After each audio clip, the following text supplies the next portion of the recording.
Hola, en este vídeo vamos a resolver los dos ejercicios que tenéis en los apuntes y para ello vamos a usar algunas fórmulas que ya hemos visto a lo largo del tema.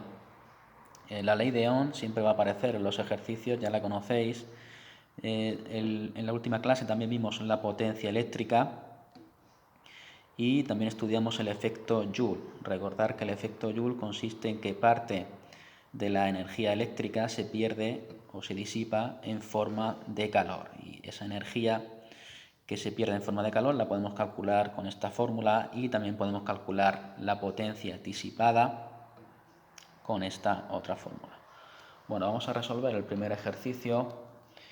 Tenéis el enunciado también en los apuntes. Nos pide tres cosas. Primero, la intensidad de corriente que circula por el calentador, el valor de la resistencia y la cantidad de calor que desprende por segundo. Es decir, en el apartado C es el efecto Joule, la energía eléctrica que se transforma en calor en el calentador. Bueno, para calcular la intensidad de corriente, pues nos fijamos en los datos que tenemos.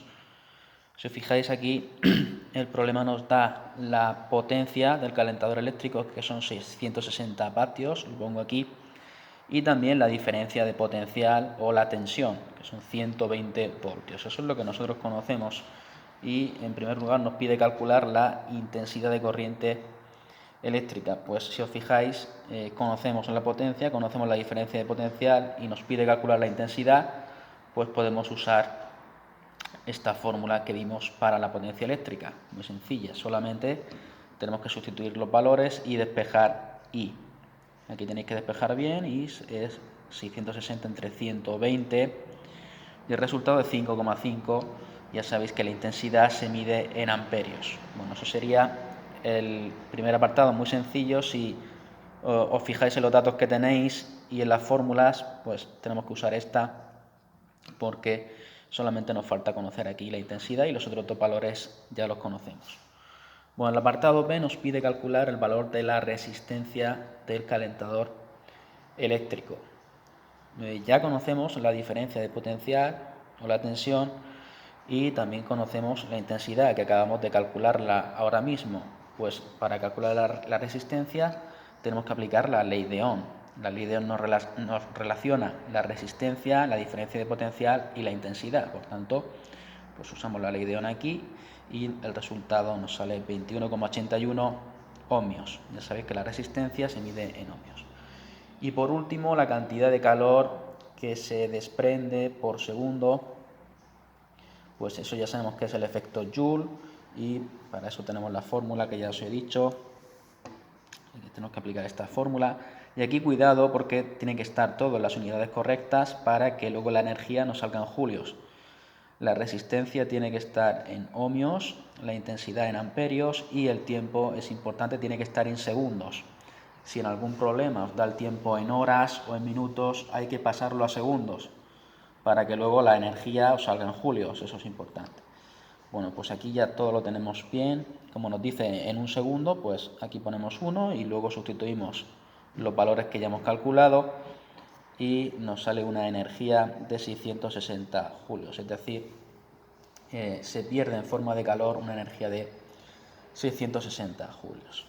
Bueno, el segundo problema, segundo ejercicio es muy parecido. Tenemos un hornillo eléctrico que tiene una resistencia de 55 ohmios y se conecta durante 10 minutos a una tensión de 110 voltios. Y tenemos que calcular la intensidad de corriente y la energía desprendida en forma de calor. Bueno, en el apartado A, otra vez vamos a usar la ley de Ohm, porque si os fijáis en los datos que nos da el problema, pues conocemos la resistencia y conocemos la diferencia de potencial. Pues por tanto ya podemos calcular la intensidad si aplicamos la ley de Ohm y despejamos de aquí la intensidad. Cuidado al despejar, la intensidad es igual a la diferencia de potencial entre la resistencia y el resultado es 2 amperios. Es muy sencillo, solamente aplicar la ley de Ohm. Y el apartado B, como ya sabéis, pues aquí hay que usar otra vez el efecto Joule. Pero cuidado, como he dicho antes, aquí el tiempo ahora está en minutos, pues lo tenemos que pasar a segundos para que luego el resultado nos salga en julio, es el resultado de la energía. Pues solamente calculamos, cuidado aquí porque la intensidad está elevada al cuadrado, hacemos las operaciones y nos sale 132.000 julios, que si lo ponemos en notación científica es 1,32 por 10 elevado a 5 julios. Bueno, los problemas que os he dejado para hacer son muy similares a estos y bueno, cuidado con poner todo en las unidades correctas, sobre todo aquí cuando tenéis esta fórmula del efecto Joule, pues cuidado que la resistencia esté en ohmios, la intensidad esté en amperios y el tiempo esté en segundos. Si el tiempo lo da en horas o en minutos hay que pasarlo a segundos, si no nos va a salir bien la energía.